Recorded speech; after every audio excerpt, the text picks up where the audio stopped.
Acupuncture federation കേരളയുടെ സഹകരണത്തോടെ oriental academy of alternative medicines and allied sciences foundation സംഘടിപ്പിക്കുന്ന രണ്ടാമത് നാഷണൽ അക്യുപങ്ചർ സയൻസ് കോൺഗ്രസ് ഈ വരുന്ന ഫെബ്രുവരി 17 ശനിയാഴ്ച Kottakkal BNK convention centre Luqman നഗറിൽ വെച്ച് സംഘടിപ്പിക്കുകയാണ്.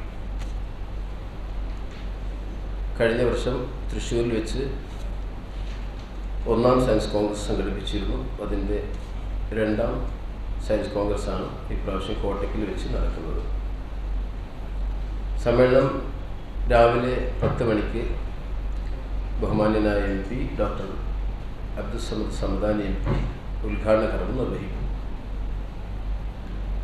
സമ്മേളനത്തിൽ oriental academy chairman Ummar Gurukkal അധ്യക്ഷനായിരിക്കും. സയൻസ് കോൺഗ്രസിൽ 5 വിഷയങ്ങൾ അധികരിച്ചുകൊണ്ടാണ് പ്രബന്ധങ്ങൾ അവതരിപ്പിക്കപ്പെടുന്നത്. Ludhiana acupuncture medical college principal doctor Inderjit Singh Punjab,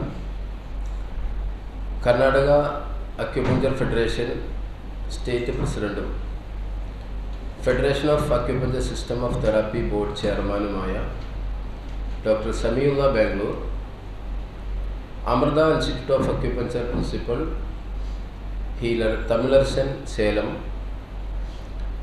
Faisal Vallikkunnu, Jaseel Kannur എന്നിവർ വിവിധ വിഷയങ്ങൾ അധികരിച്ചുകൊണ്ട് സംസാരിക്കുന്നതായിരിക്കും.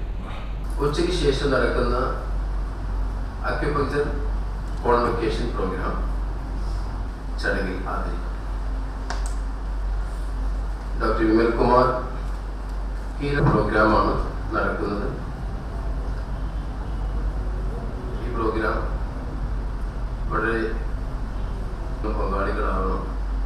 നമുക്കറിയാം, ഇന്ന് ലോകത്ത് ഏറ്റവും കൂടുതൽ പ്രചരിച്ചു വരുന്ന ചികിത്സയിൽപ്പെട്ട ഒരു ചികിത്സാ രീതിയാണ് അക്യുപങ്ചർ എന്നുള്ളത്.